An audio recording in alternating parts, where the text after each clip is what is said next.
Hello, my name is Monica Williams. I'm a Bay Area flutist and teacher. And this video series is kind of practicing strategies for major scales.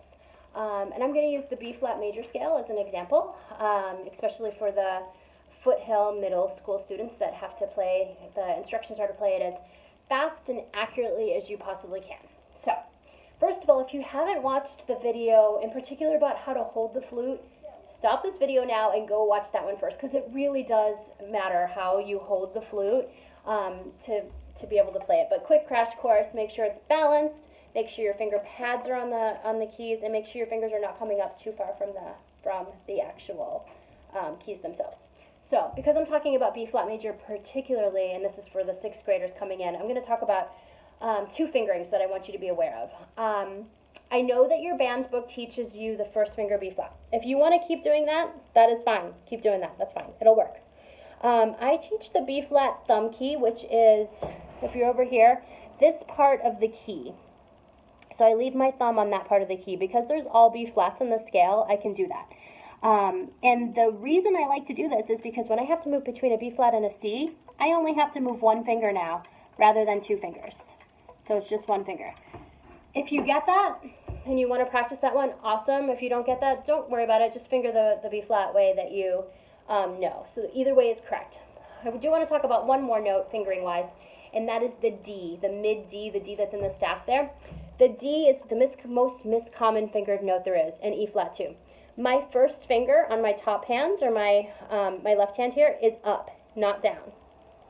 So a D correct fingering, and this is not an option, this is true, is this, and an E-flat is this, not with the first finger down. Yes, the pitch will be there, but it's a little muted and a little flat. I don't know if you can hear that, but I can hear that, and so can your band director. So see if you can finger those right. It's a good time to really concentrate on it on this B-flat scale. Okay, so let's talk about those instructions. Play a B-flat scale as fast and accurately as you can. Accurately being like the key word there. So, we can do this in very different ways, and they're all correct, and I believe in kind of multitasking and going about this in a couple different ways. One is just to use a metronome and play it slow.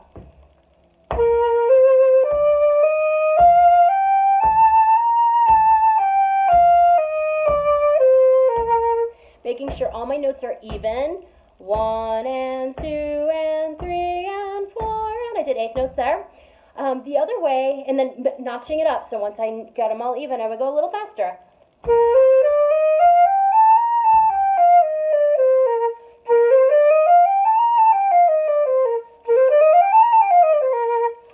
Now, I did that in a quick motion. That's a process that might take weeks to get to that, but that was just kind of a way of thinking about that B-flat scale. And if you don't have a metronome, by the way, a metronome just clicks, keeps the tempo. There are many free apps. Just kind of use whatever device that you're doing and see if you can find a free app to get that click, that pace, that heartbeat pace, so that it's constant. Okay, here's another way of thinking it. One way I like to teach my students to practice is what I call chunking. And chunking is when you take a little bit of the notes rather than all of the notes, and you play them faster but really controlled.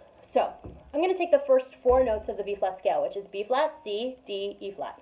And I'm going to play them several times, and then I'm going to put a rest in place, and I'll do the next 4 notes. Rest, rest, rest, rest, go down. Rest, rest, rest, rest. And so notice I'm putting 2 rests in between so that there's equal time of my playing notes and equal time of my resting notes. The school of thought on this is that our brain can interpret shorter passages and learn them more faster, I like that, than it can longer passages. Once you get good at those little chunks at a slower pace, you would increase it just like you did in the first bit. Rest, rest, rest, rest, rest, rest.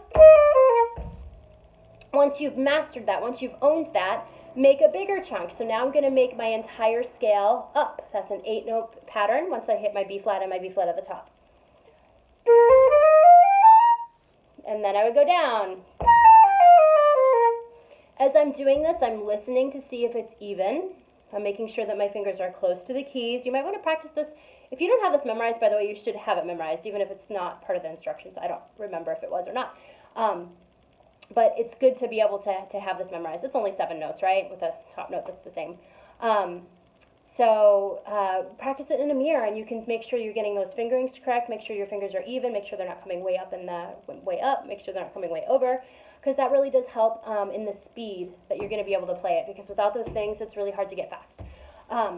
So that's how I would practice it. I do want to say one thing about the tone. Tone matters even in scales. I know that we're thinking about tone and other things, but if you find as you're going faster, the tone is not the same, double check to make sure you're just not using more air, or there's not a difference in the air direction. Go back and watch the tone videos if you want, and make sure that you're doing those right.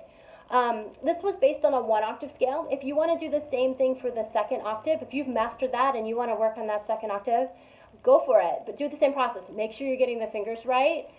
Look at a fingering chart.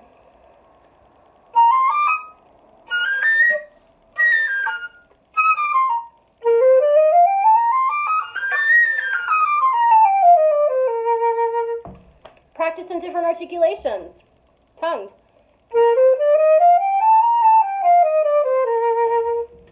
And then finally, the breathing.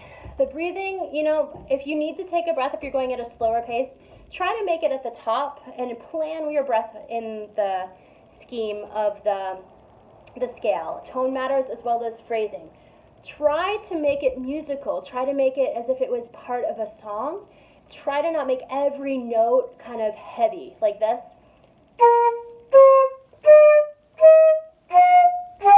Like that's every note, like that's, it's really, it wouldn't be sung in a song like that, right? So we want it to flow upward and flow downward. So that's making sure we're feeling that flow by articulating it. If you're doing it articulated, do, do, do, do, or two, two, two, two. Connect your airstream, not every note really emphasized.